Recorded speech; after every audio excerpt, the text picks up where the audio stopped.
My name is Dr. Heather Fowler. I am a public health veterinarian and the director, producer, and public health at the National Pork Board. So I have a set of 3 speakers today that I would like to introduce you. But first, I want to just lay the framework for what we'll be talking about today. So we'll talk about alternatives to antibiotics and what does that really mean. And I'm sure I'm preaching to the choir. There's different ways that we use antibiotics in pig production. We can have individual treatments. Or population treatment. So those are our water and feed medications. But there's other ways that we kind of bucketize or characterize, classify antibiotic use. And that really spans all animal agriculture and even into the small animal world. So we have treatment of disease, control of disease, prevention of disease, but there's also nutritional efficiency and growth promotion. So as we talk about this topic today, we'll be sure to cover both of those areas. So to further bucketize again, those main categories, folks often refer to it as therapeutic and non-therapeutic use. So therapeutic, again, prevention, control, treatment, and then the non-therapeutic would be specifically for nutritional efficiency or growth promotion purposes. Now, just as a reminder, and again, I'm sure we're preaching the choir here, and it's kind of old hat here in January 2020, but in 2017, we moved those medically important antibiotics for feed and water under the oversight of veterinarians, right? So you had to have either a prescription or a VFD. One of the jokes that I like to make is medically important to whom, right? So if you look at the WHO, which is the World Health Organization, they're kind of like the CDC, internationally, they look at human health outcomes, they track human diseases, versus the OIE, which is the World Organization of Animal Health, so internationally similar to our USDA, look at animal health outcomes. They got together and actually looked at those medically important antibiotics, and you'll see a lot of overlap. So when we say medically important, we're talking about importance to human health, but that doesn't mean that they aren't important also in the veterinary space or in animal production. So with that said, again, thinking of how we view antibiotics, how we use antibiotics, when we start to talk about alternatives, there's all different categories again, and they can be used again for the therapeutic and non-therapeutic, or in those therapeutic and non-therapeutic spaces. So we have probiotics and prebiotics. There's talk of phage therapy. I joke snake oil and everything in between. There's just all different ways to really view this topic. And also, there's the aspect of improved protocols, so reducing the overall need for antibiotics altogether. So we want to keep that in mind. But at the end of the day, we want to make sure as producers we're doing what's right for people, pigs, and planet. So we're using antibiotics responsibly, and we continue to support the exploration of some of these alternatives, again, whether it's for therapeutic or non-therapeutic purposes. So with that said, hopefully that kind of got you in the mind space of what we're going to be talking about today. I want to introduce our first speaker, Dr. Nick Gobbler. Dr. Gobbler is a full professor in animal science at Iowa State University here in Ames. He obtained his bachelor's of agricultural science and PhD from La Trobe University in Melbourne, Australia. He also completed his postdoctoral research at Purdue and Iowa State Universities before joining the Animal Science Department at ISU in 2008 as an assistant professor in fundamental swine nutrition and metabolism. So without further ado, Dr. Gobbler. All right, good morning, everyone. So I've been given 10 minutes to probably cover a topic that we could spend days or weeks on. But really, I'm just going to talk about alternatives to antibiotics and more from a pig production and nutrition standpoint. And then I don't have a lot of data in this. I've just got some questions I'm going to present to the audience. But then at the end of the panel here, we can have more specific questions I'm happy to answer. So really, when we're talking about alternatives to antibiotics, I ask my students this question all the time. What are we trying to replace and what are we trying to find alternatives for? And so we've got to be careful of how we're defining an alternative and also really what are we finding an alternative for? When we think about this, we've got to think about social and ethical considerations. And so if we're talking about from a social or a planet standpoint, from a human medical standpoint, we're really talking about antimicrobial resistance. And so, what are we going to do as stewards of our land, of our animals, of our ecosystem with regard to antimicrobial resistance? And also, we've got to think about antibiotic use in the terms of animal welfare, because it's unethical not to treat an animal if it's sick. We have to be able to use antibiotics if it has a bacterial problem, a disease problem, that we can actually make it feel better and can grow better and from a welfare standpoint. But really, what I ask my students all the time, and when we do research, is how are we going to measure success of an alternative to an antibiotic? And really, as the previous speaker said, we can probably need to bucket this into two categories. One, there's a therapeutic purpose, and one's a sub-therapeutic purpose. And I'll break down these two a little bit more in the next couple of slides. But really, therapeutic purposes is really to treat and prevent disease. And so really, if we're going to use an antibiotic, we want to be able to make these animals better. We want to prevent a disease or treat a disease based off the Veterinary Feed Directive. Also, there'll be some other talks probably later this morning talking about judicious use. So how can we be better stewards of antibiotic use in our pig production systems? But if we look at alternative approaches from a therapeutic standpoint, really improving biosecurity is probably the best thing that we could do. And then there's also a lot of vaccine technologies out there. But from a nutritional standpoint, there are things that we can do as well from a therapeutic standpoint. But there's one disclaimer here. If we're going to use nutrition for therapeutic purposes, we've got to be careful we're not making drug claims, because nutrition or nutrients, ingredients are not drugs. And so we've got to be careful of what the FDA, the USDA want us to actually claim with regard to therapeutic benefits of nutrition in the context of alternatives to antibiotics. And so, because we can't make claims. But if you look at the literature that's come out over the last probably 4 to 5 years, there's been a lot of nutritional studies that have looked at the ability or the amount of antibiotic treatments that has been given on an individual pig basis can be reduced if you use different types of diets. So the number of medicated injectables that are given can be reduced through certain nutritional strategies. And whether that's using zinc oxides or soluble fibre, whether it's using organic acids, phytogenic compounds, all of these can have a place in actually reducing the number and the amount of antibiotics that have actually been delivered to a pig on an individual basis, and can have a benefit there. Also, if we're talking about modulating disease severity, and that disease severity could fall into two categories. One could just be prevention of the disease itself, but also, are we actually just reducing the subclinical signs of the disease the pressure that may be present? With regard to nutrition, all I'll say right now is that we've had better success with enteric bacterial challenges in actually reducing the severity or clinical presentations as an alternative to using antibiotics. And we can talk more about that later on if we need to in the open discussion. And so the biggest area really when I think of alternatives to antibiotics is really the subtherapeutic aspect. So with the subtherapeutic aspect, we're talking about the ability of subtherapeutic antibiotics to promote actually feed intake, average daily gain and feed efficiency. Typically, we've seen about, the industry has reported over the years, about a 3 to 10% improvement in feed efficiency and growth rates. If you go back 20, 30 years ago, that was a lot higher, it was up probably closer to 15%. But if we're talking about alternatives to antibiotics, in my field, more in the nutrition field, I'm really saying what alternatives do we have to replace the technology in which we were using subtherapeutic antibiotics to improve growth rates in these pigs. So if someone comes to me and says, I've got a claim that I want to improve, I've got an alternative to antibiotics, that means they need to show me, is there a benefit in feed efficiency or is there a benefit in growth rates in these pigs? If not, they're not really showing me that it's an alternative to subtherapeutic antibiotics. And so we need to be clear on what the definition is. They can tell me all they want about gut health and improving gut health and the microbial populations, but if we're trying to find an alternative to replace a technology that led to an improvement in growth rates or feed efficiency, then that's the ballpark or the benchmark of success in my mind that we want to look at if we're talking about pig performance.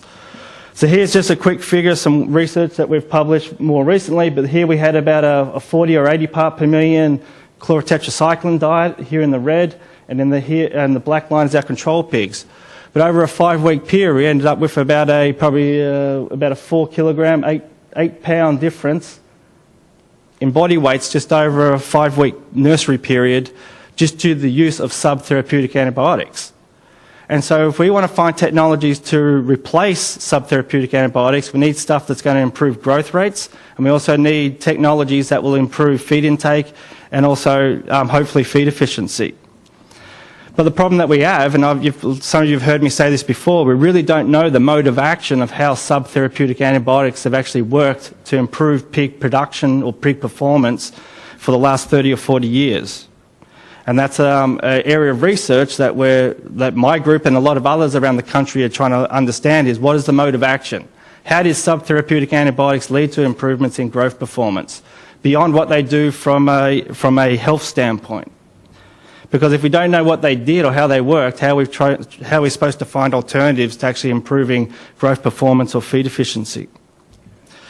And so really, if we look at the potential implications of a subtherapeutic antibiotic to improve growth performance or feed efficiency in a pig, they can either have, these compounds should have either an indirect effect through the microbiota. In other words, they are altering the microbial populations or communities within the pig, within the host, that then leads on to a benefit for improved growth or feed efficiency, or they have a direct effect on the host themselves. And that means they are having a direct effect on the pig's physiology and not necessarily on gut microbiota. Because there is a big disconnect between what we see in the pig's intestinal tract, in other words, gut microbiota, and what that actually means for a pig with regard to growth performance. There's still a big grey area. We don't know what a lot of these bacterial populations or communities are actually doing that leads to enhanced performance of the pig. And there's interactions between all of this with regard to microbiota and the host, and it's a very unclear topic. So really some of the physiologies that subtherapeutic antibiotics can actually target in the pig, they're going to increase or decrease some of these areas, some of these phenotypes. It could be nutritional absorption, enhancing digestibility, improving energy retention, altering liver protein synthesis, both from a buffering standpoint but also from an anabolic standpoint. A lot of the times we see a drive in feed intake, so we see an increase in feed intake. If we're feeding a subtherapeutic antibiotic, a lot of times we see an increase in feed intake over the control group. So is the subtherapeutic antibiotic targeting the hypothalamus or the brain of the pig to actually drive the feed intake? Or is the pig just growing more and therefore that drives feed intake? These are unanswered questions that we need to work out. It could alter intestinal enzymes, gut enzymes, vitamin absorption, improve glucose homeostasis or glucose absorption. On the other side, it can decrease mucosal epithelial cell turnover. And so using subtherapeutic antibiotics can slow down the rate of intestinal cell sloughing and improve retention of nutrients and energy within that pig. And also it can alter fat excretion and decrease gut microbial urease use. And so a lot of you are familiar with this table. This is from a pork board report that Wes Schweer did a lit review for the National Pork Board probably about 3 years ago now. And we divided up some alternatives alternatives to antibiotics. We divided it up into different categories of probiotics or direct-fed microbials, yeast, prebiotics, oligosaccharides, starch, fibre, organic acids, botanicals, lysozymes, zinc and copper. And the point, you don't need to know everything on this table here, but what the point is that the efficacy of a lot of alternatives to improve growth performance or feed efficiency in pigs, if we're trying to replace antibiotics, so this is in the absence of antibiotics, is only around 30 to 40% is what we typically would see with some of these things. And so really we're not getting a very good efficacy if we're trying to do this on a constant basis to replace antibiotics. And I would encourage you to go to the National Pork Board website and actually look at this report because it talks about some interactions of whether these different categories are in the presence or absence of nursery pig nutrition, presence or absence of actually antibiotics or subtherapeutic antibiotics, if there's a disease challenge present or absent. It kind of discusses some of the pros and cons of all this stuff. So really, the general kind of take-home conclusions or questions I want to pose is that there is a clear difference between therapeutic and subtherapeutic modes of action. And then if we're trying to find an alternative, we need to be very clear what our expectations are. Is it to improve health, or is it to improve growth performance and feed efficiency, or fall into therapeutic or subtherapeutic? Nutrition can play a role in both of these, but from what we've seen, a lot of other data out there, it's going to be horses for courses. It's going to depend on what the scenario is, what's the age of the pig, what type of bacterial or viral presence is actually in that pig flow, what type of base diet's there. We've had better success with looking at kind of dietary fibre in the literature with regard to modulating some of the enteric pathogens than what we see with viral pathogens. But all these can have a role in actually finding alternatives to antibiotic use within our pig system. And so with that, we'll probably wait till the end. I'm happy to answer any questions when it comes to the question and answer time. So next up, we have Dr. Peter Schneider. Dr. Peter Schneider is a veterinarian with Innovative Agricultural Solutions. I believe there might have been a typo in some of the previous programming. So Innovative Agricultural Solutions, a swine-specific veterinary and production consultancy practice. He graduated from ISU in 2012 and finished a master's in veterinary preventative medicine in 2013. Peter has worked in private practice for the last 7 years, serving pork producers of varying sizes across the state and upper Midwest. In addition to his veterinary role, Peter is also actively involved in his family's farrow to finish hog farm and row crop operation near Waterloo. So Dr. Schneider will be covering more on the therapeutic side, some of his experience with alternatives and alternative production. So again, thanks for coming today, and I'm going to give just a little bit of my experiences working in some alternative marketing programs. The ones that I guess I really have the most experience with are listed up there on the screen, and so again, this certainly isn't all of them, and certainly those that participate in some of these are going to do them different ways as well. But again, walking through some of the things that I see as producers get into these programs and things to think about when we're trying to address welfare or animal health and well-being concerns. So again, certainly well-being has to be the top priority regardless of what production system we're working in. It's always going to trump the economics of what we do, and we've got to make sure we're making the right decisions. So I strongly encourage all those that are participating in these alternative programs, just as those that would be participating in conventional production, to be working with your veterinarian to make the right decisions on the animal health and well-being. I think the one misnomer that I always run into when I talk to folks about some of these systems is that never antibiotics ever, or raised without antibiotics, or whatever we want to call it today, it doesn't mean that we're not treating pigs. Again, I have not found a good alternative right now for a lot of the bacterial infections that we face. I haven't really found any good alternatives other than treating those with antibiotics to address those problems. So we're still pushing growers that are in the barns on a daily basis to say, hey, we've got to do the right thing. We've got to treat these bugs and make sure these pigs are being taken care of as they need to be. The one thing we do is try to be more aggressive with our diagnostics. So we do spend more money, I would say, than some of the conventional producers on getting diagnostics in, so we can certainly understand these problems and then again address or make a plan to address the concerns that we have, whether it's to be instituting additional vaccinations, additional management management practices, or whatever it is, but we certainly want to make better decisions. We want to make them quicker. And then finally, we always talk about making sure we establish these trigger points for when it's right to make the mass treatment decision. So again, do we reach a certain % mortality? Do we have a certain bug found on diagnostics that just triggers this for us?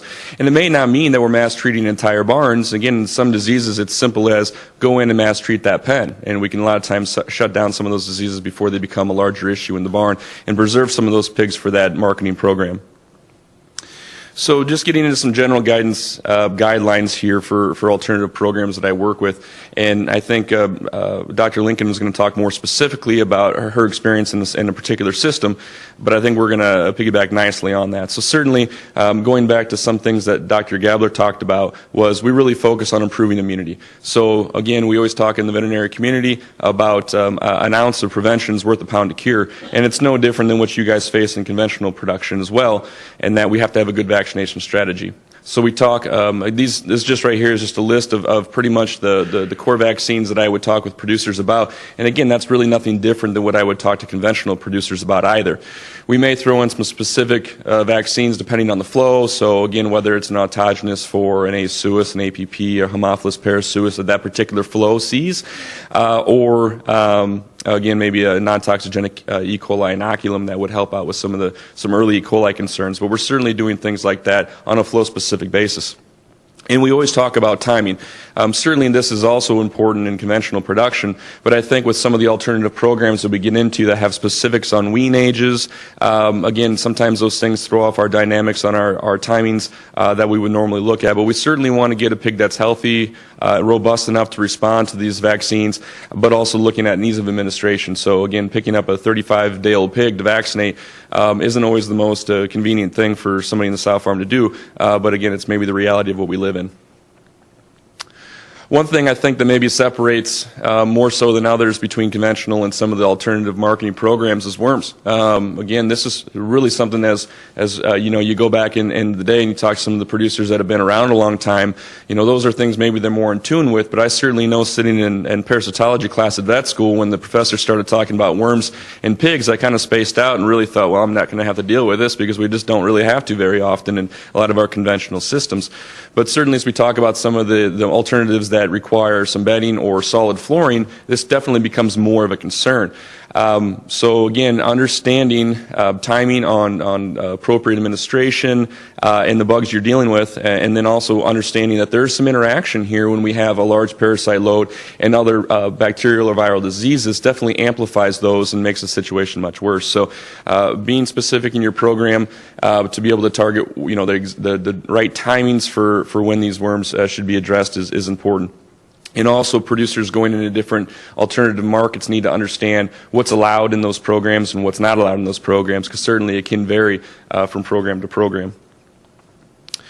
I've been going to a lot of agronomy meetings here lately as I moonlight as a crop farmer on the side and get my free steak. And I keep hearing everybody talking about start clean, stay clean, right? You know, so again, get your field clean and keep it that way for the entire growing season.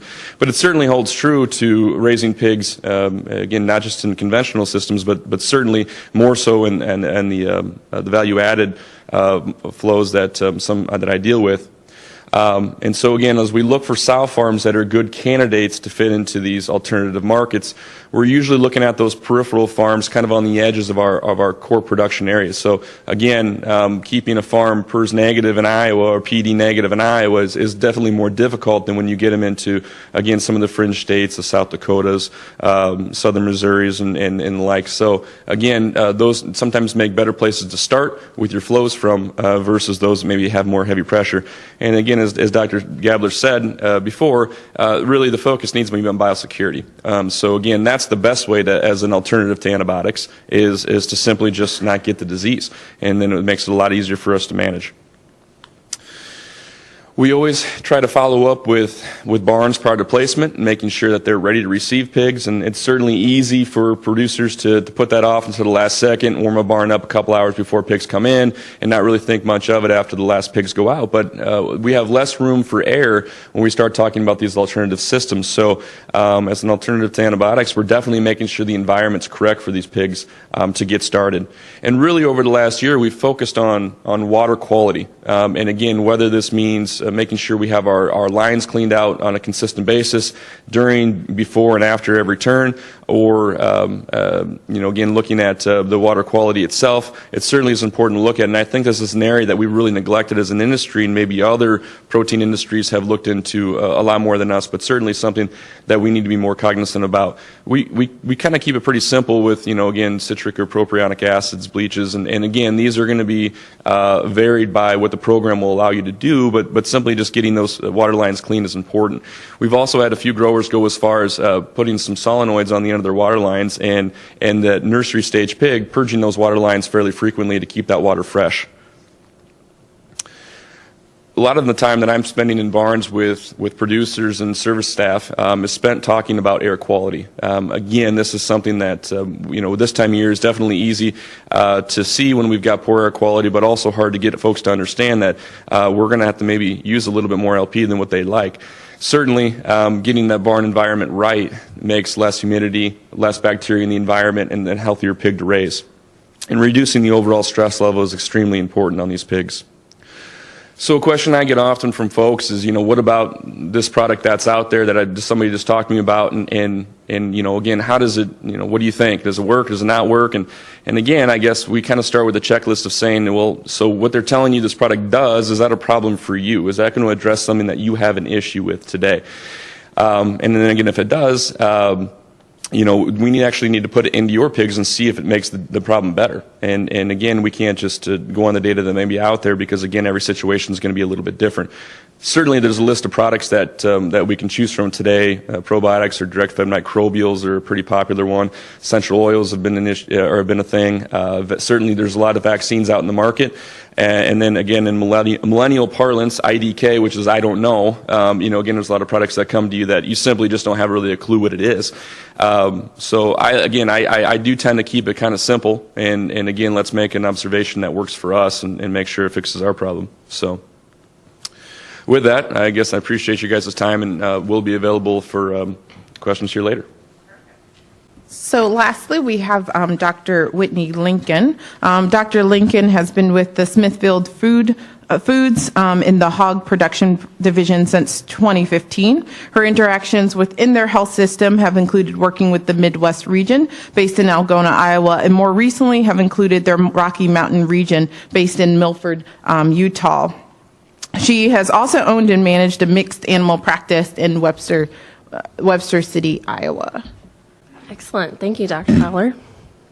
So, like Dr. Schneider said, we're going to have a lot of similarities between our talks. More specifically, I'm here to kind of give more of an anecdotal presentation of the program that Smithfield did in regards to the Raised Without Antibiotics. So this program involved the same contract farmers that had been previously in the system, and using the same conventional barns that they were being raised in, the natural system that is pretty typical with Smithfield in the Midwest. So obviously, Smithfield is a pretty decent player in terms of numbers of finishing swine in our state and in the Midwest.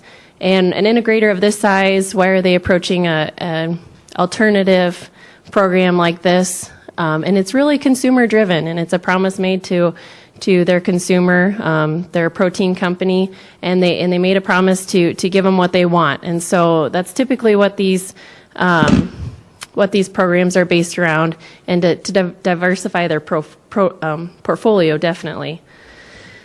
So initially, beginning with a Raised Without Antibiotic program, an RWA program in any system, again, as Dr. Schneider pointed out, welfare is key to make sure that it is not perceived as these pigs aren't going to be treated because they are going to be more to us if they don't get treated, which is completely the opposite, right? And so making sure that we understand that gray area of what pigs need to be treated, and learning off previous attempts. There was an attempt with Smithfield back in 2005 or around that time frame, and what did we learn from back then, and what can we grow on? We know that this is going to be more labor intensive, more costly, more time consuming, and definitely documentation and traceability is of high concern with these animals as they're entering this program. So just going to dive into some more of the specifics or storylines behind what made it so successful after I kind of explain what that success was. So if it was as easy as being all you have to do is put healthy pigs in isolated areas, then it would have been successful in the past. It would have been successful for a lot of people, but it's obviously not that easy. It's all in the details that make it successful. So as challenges arise, how do you respond, and how are you preparing? How are you doing preventative management when you don't have that crutch of the antibiotics to rely on? And so their specific program that I'm discussing went from 2016 to August of 2019. These lots all ended up with very company competitive growth, livability, and over 400,000 that were placed in the program. This number is very phenomenal, with only 1.53% that were taken off the program because they needed to be treated, definitely for what we talked about with the welfare. Making sure that they're set up for success. Those pigs went on to be full value pigs as well, just weren't in this program. So the fallout rate was pretty spot on. And again, establishing that immunity with these specific program, we can't if you have the ability, which they did, they used a higher parity sow farm, and they had a higher wean age. So you have to have the room to do it, and you have to have maybe the segregation to do it in your farms. As well as, obviously, we want to have disease-free, healthy pigs coming in. Easier said than done, though. There were a few incidents in the program where influenza was unstable, and if you really want to know what it takes to raise a pig without utilizing antibiotic therapy in the face of an influenza break and whatever secondaries it's going to bring with it, that's a good time to learn. And so did phenomenal with laying the preventative management out there to make sure that those pigs could be successful in those situations. Again, hitting on the same thing that Dr. Schneider discussed on the vaccinations are key. I just have a little, storyline as far as these downflow pigs. Some of those gut bugs are of high concern with these guys. It's easy to let that get away from you. And so there were about every bigger group that had to be taken off the program ended up being more of a management-based issue. So even in regards to some that had ileitis, there was one that had a pretty decent E. coli break, it was found out that they were not running that oral vaccine correctly. The response came from the territory person, and they went ahead and ran across all of the region to make sure, does everybody understand? Did I communicate something wrong? So quick reactions and getting it solved so it doesn't continue to happen. Biosecurity is obviously a necessity. So these farms were not built for this program. They're already integrated into the system. And so now what things are we going to layer on top to make sure that we have the ability to make these pigs successful? So you'll see there's a picture of someone there doing whitewashing, if you're familiar with that, adding a layer of disinfectant on top of, or a layer of protection on top of their disinfecting to really drive down those enteric bugs that we were fairly worried about. Limiting visitors. There was a time when PED got drug into one of those barns, and these growers have put forth all of their energy to make sure that these pigs have the best chance of surviving on this program. And then it was in regards to an ag service person had drug it in, and they had said, oh yeah, I was in a barn that was PED positive just a few days before yours. So, it's things like that that just can take the wind out of people that are trying to do this program and trying to do the right thing. But you take it in stride and you learn from it. And then those lines of separations, the things that we're doing right now for secure pork supply plans, those things come key when it comes to these. And again, as Dr. Schneider also pointed out, location is a huge part of any of these alternative programs. So this is where those spots are on the map. That's where these pigs were coming from, a specific place in Colorado, and pretty isolated away from other sow farms. And then they're coming into that South Dakota, mostly that South Dakota region. There were some that were placed in southwest Iowa, and those are just Smithfield farms represented on that map. So if you can imagine, you overlay it with all the other pigs in the state. Density obviously plays a huge role in the success of these programs. And things we know, the environment is crucial to the ability for that pig to survive. But we're talking one brooder out one day in a winter in South Dakota is going to cause a whole pen to scour. And then we're going to be set back that much. So it was just imperative that these people were constantly making sure the barns were warmed up before pigs were placed there, 24 hours before, making sure the concrete was ready for them so they could have the best chance at success. And again, we know water and feed is super important to the pig. But just how important is it to a program to succeed and to not have that crutch of antibiotics as much as we are looking for? And so all these pigs, every single pen was gruel fed, so pretty intense work going on there. And then even down to the water pH readings, making sure they're what we want for that gut stability. And when it comes to the individual pigs, you've done the front work, you have made sure that you are getting these barns ready and for these pigs to come in. You're doing your day-to-day activities. Now you got to find these individual ones that are at potential risk for falling out of the program and treat them as they need to be treated. So leaving extra pole pens at the beginning of the turn, when space utilization isn't so dramatic that we can do that, and being able to pull them out of a competitive situation and see how they're doing and see if they're going in the right direction. The mark and watch situation, But there are certain times that we do need to jump on treatments, and it's empowering those growers to know when those situations are. So, for example, the central nervous system issues, a lot of your streptococcus situations, your joints that are swollen, waiting and seeing on those never really pan out for us. So we want to make sure that we get those treated and get their quality of life where they need to be. And then walking pens as many times as possible. It is impossible to find every sick pig or pig that's declining in a population just with one quick walkthrough, right? So if you wait another 2 days, if you wait another 3 days, you're going to find the chronic pigs. You're not going to stay on top of it. So these guys, the added labor, the added time, they were constantly walking pens. And the production staff, they were empowered to be out there as much as possible to keep the focus on the pig and what needs to be done there, and reiterating that they're doing the right thing, or here's a change that we can do because someone did it over here. Again, this is the same slide I started with. It's just driving home one last point there at the bottom that the program has stopped. A majority of these growers are still continuing to do the same things that they learned from this program just because they saw the success firsthand. Perfect. So now I invite all of our speakers to come up and sit on the panel, and we'll open up the session for Q&A. A quick tutorial. We have Jamie Eggers here from IPPA that will show you how this toss box works. My understanding is it's styrofoam, yes, so it may look intimidating, but it is quite soft. So, Jamie, do you see anyone in the room you know? I see Mike King there. Mike, would you like to demonstrate how this works? So we'll just toss it across the room as someone raises their hand. Perfect. And then speak into the top there, the little button on top. Testing 1, 2. Perfect. Okay. So as we go throughout, just raise your hand and we'll have the facilitators toss it to you. And I promise it won't hurt. Mike, I think you're supposed to ask a question.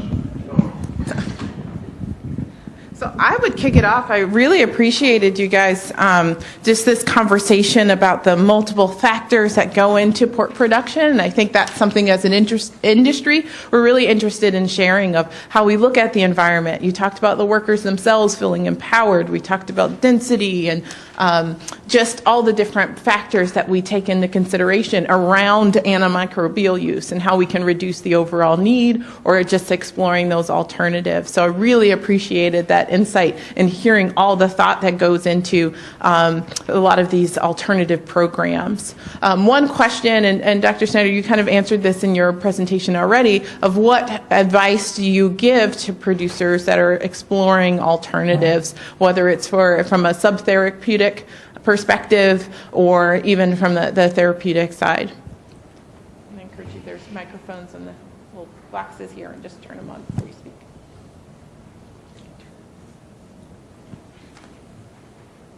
And Dr. Schneider, feel free to expand. So, yeah. So, I mean, in terms of, setting up your program, I think, again, it's very important to understand what marketing program you're selling into, and then understanding the rules. So we found out over time that there are certain products that the different programs won't allow, and so we certainly don't want to disqualify pigs out of a program for using, again, a product like an aspirin, or, again, you name it. Again, there's certain things that a program will say that's okay. There are certain programs that say that's not. So understanding the rules and regulations around that is a good place to start. And then again, in terms of understanding, the details, the small minutia that goes into everyday pig production, and again, if I work with a producer that's thinking about the program, and I know the producer well enough, and saying, hey, I just don't think you're going to be successful in this program. I think it's important to have that conversation first of all, and then again lay the parameters out and say, listen, this is the reward. But again, if we don't achieve these goals, if we don't achieve this production level, again, it's going to be a lot more than you're going to bargain for in that end of it. So. Again, I wish that we could have had a conversation today about all the things out there that are non-antibiotic, that are highly therapeutic and work excellent. But, again, I still go back to the details, just as I do with conventional production, and there's no panacea out there for the things that we face. Again, it's a multitude of things that we have to do right and have to address, and have to be ready to make the decision to go ahead and use antibiotics, because they still remain the best treatment for bacteria in the face of disease breaks.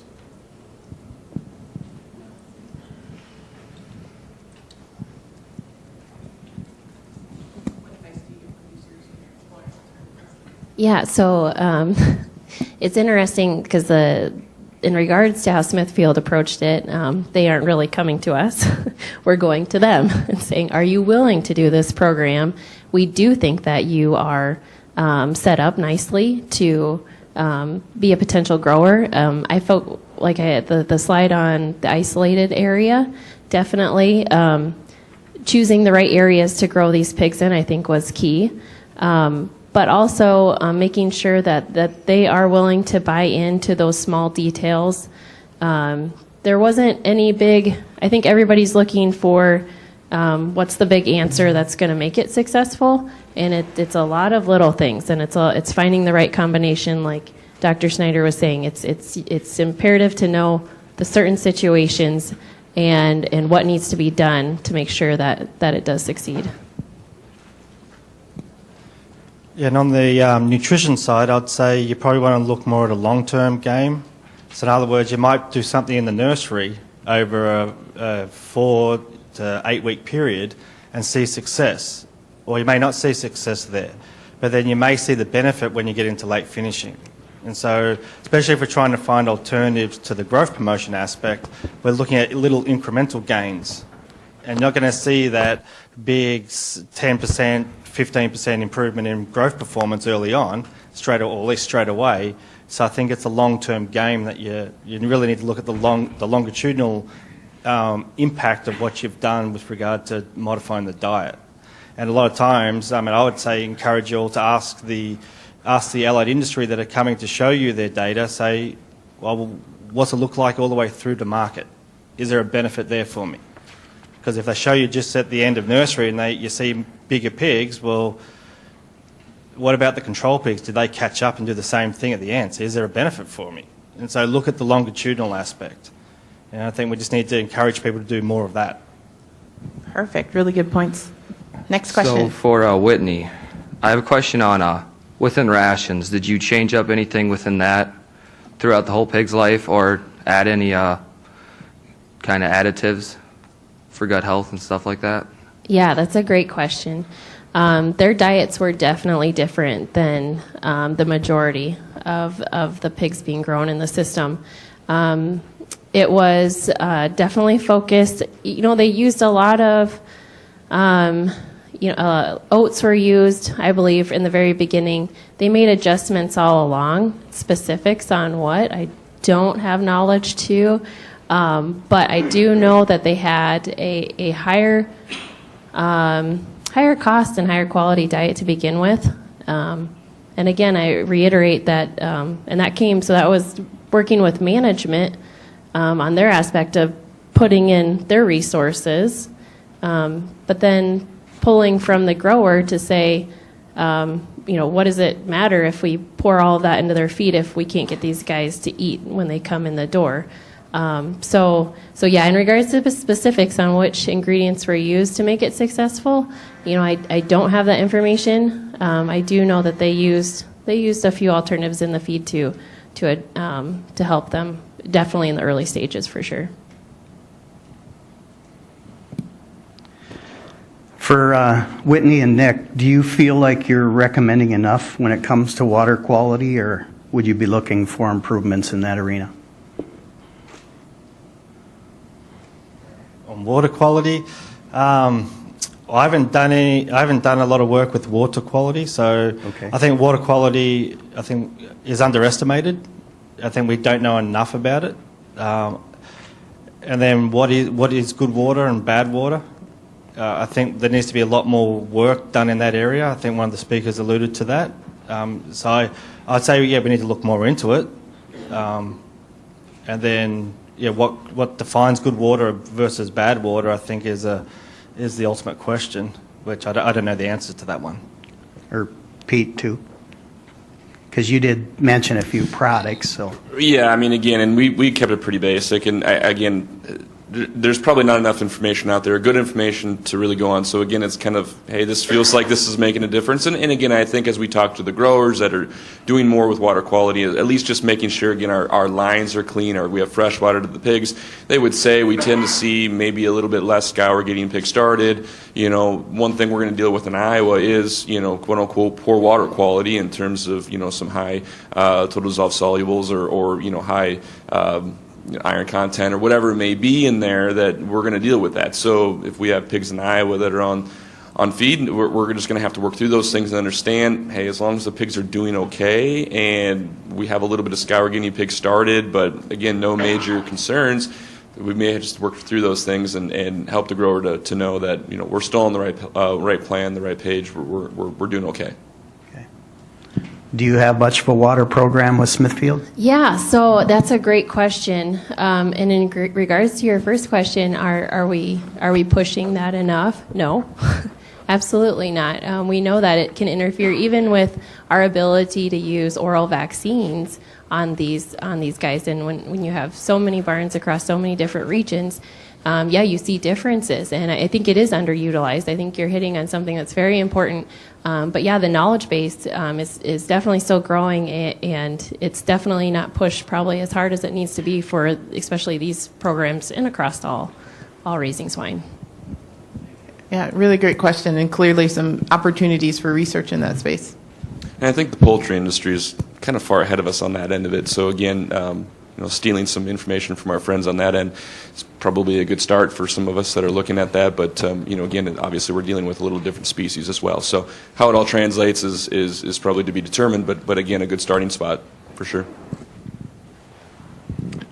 Sorry, I missed some of the early discussion, but I know the Europeans are using a lot of fiber into the early wean diets to help with that stool quality, and just kind of curious if you had any thoughts on that. Or I think, as I said in my talk, I think it comes down to what is the enteric issue in that nursery pig, to whether it's going to be beneficial or not. I think so. It's horses for courses. So if you got some E. coli issues, at least pathogenic coli, I think using some soluble fibre, there is work out there that shows there's benefits with regard to nursery pig health. And then when you get into an older pig, especially soluble, more fermentable fibres have been shown to be beneficial in the face of brachyspire and also Lawsonia in the older pigs. So I think from if we're talking prebiotic standpoint, I think dietary fibres, there's a lot of good data out there and a lot of useful information that's very practical that we can then place into North America. But then I think we need producers to actually try some of that stuff and also make sure it's cost effective. And then that fibre source or that is available, but it's also matched up with the right kind of disease presence that's in those pigs. Because otherwise, if it's just to manage, say, a non-pathogenic related diarrhea, then it's probably more of an aesthetic issue rather than actually a alternative to an antibiotic treatment, etc. And so I think playing more around on the protein side would fix that up more than a fibre side. So again, it depends on the pathogen presence. Dr. Lincoln, those 400,000 pigs, were they segregated at harvest and labeled differently in the meat counter? And do you see this program starting up again, or can you speak on that marketing aspect and how it's handled? Yeah, absolutely. With it being such a large integrator, they had obviously a pretty decent plan set forth before the program reinitiated in 2016. And yes, as terms of what was labeled, there's better people within the company that can speak on that. But yes, they were segregated. I mean, there's a I can't tell you even which direction they went after the barn. But yeah, they were segregated. They were labeled differently. That's the imperative to the traceability part of it. Portions were put in place even for flushing bins at the feed mills between medicated feed and then obviously feed that was going out to these guys. So everything was very, very documented, and then they definitely were segregated at marketing. And I can't tell you beyond that much more of how. The program ended in 2019 in August, still successful. But with it being such a very specific, volatile market, consumer-driven, and if they aren't willing to pay for that product that was marketed that way, then there's no reason to continue the program. So they're giving to the demand of the consumer. If the consumer isn't willing to continue on making that program successful, kind of that's where it ended, and the labeling kind of quit at that point. This is for Nick. What would you say is the best way to determine whether you would have a pig with, say, an intestinal issue from having like 2 out of a ration compared to E. coli? I think Peter mentioned this, but it'd be good diagnostics. I mean, it's really... How would you be able to tell with maybe the stool? What would be the difference? Well, I think just visually looking at it, unless there's kind of some they're hemorrhagic... both going to have diarrhea. Correct, but unless there's hemorrhagic, at least signs of blood or something in the stool, then I think you really have to go to diagnostics, because just looking at the 2 stools, you probably would not be able to differentiate the 2. So then it'd just be, I'll let our vets over here say more on the diagnostic side, but actually you just have to send it to a diagnostic lab and actually look at the analysis there. I mean, again, there may be some telltale signs that outside of just the scour that we may be able to pick up on and say, hey, this definitely looks like a human E. coli case versus, again, something else with the ration. But I mean, again, I walk into a lot of barns and it's like, this has to be PED. It smells like PED, and I'm like, well, I don't know. I evidently can't smell that well. Again, I think let's probably turn some tissues just to make sure. So again, maybe that's a cop out on my end, but certainly, again, they're going to address those things a lot of different ways too. So again, shooting in the dark is going to waste some people's money on trying to solve that problem. So again, I'd rather have a definitive diagnosis and say, yes, let's address this way, because again, success rate's much better than if we're just throwing a lot of things out there and spending money and again, maybe don't come back with the result we want. Yeah, and just to add to that, I think you're hitting on something that a lot of people experience, no matter what the situation. And as vets, that's obviously always the feed. It's not the health issue, right? But you're looking at a big clinical presentation. And so when even if it is feed derived, there can be other factors that are also coming to play there. But exactly what these 2 guys just said, it has to be diagnostically proven, especially in these programs. It has to be diagnostically proven before taking certain measures. But there's no easy telltale. I know everybody wants it, but there's no easy telltale sign of that scour is feed scour, that scour is an E. coli scour, and that one's a PD scour. It all has to be done through diagnostics and definitely a big clinical presentation of what else is going on with those pigs. And then probably the only thing you could probably do is if you know what the feed intake and growth rates are of those nursery pigs, that could be also an indicator. Because we've done quite a few studies now where we've got at least diet-induced scouring, and it's quite, we'll say the scores are high, but then those pigs are just as performing as well as the pigs that are on a very low protein diet. And so their feed intake and growth rates are normal or above where they should be, and that's the only thing that we could typically see that would be a kind of a crude diagnostic tool. Where if we had PED in the barn, or if we had a hemorrhagic E. coli, then you expect feed intake to drop, and then also the growth rates would most likely drop as well. Really good points. Any other questions? We have about 5 more minutes. We have one over here. Again, great discussion around diagnostics and how we use our clinical signs and suspicions, and how that diagnostic test helps rule in or rule out different things. Yeah, I had a question for the panel there. And you're talking mostly about the pig post-weaning. Was there anything pre-weaning that you did at the sow farms in preparation for your success at the antibiotic elimination or antibiotic reduction post-wean?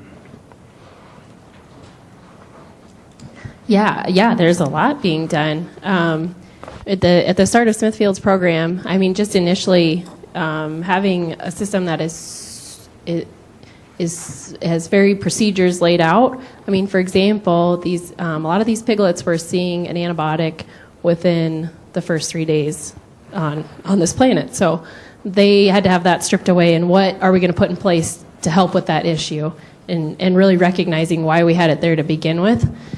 So finding, even at the sow farm, intensifying care even in the farrowing stalls was helping downflow immensely. And so decreasing things like ruptures, scours that would be passing through the farrowing stalls, because they couldn't have a treatment even there. So it's from the start of that pig coming out of that sow all the way to the end, raised without antibiotics. So definitely intensifying care there.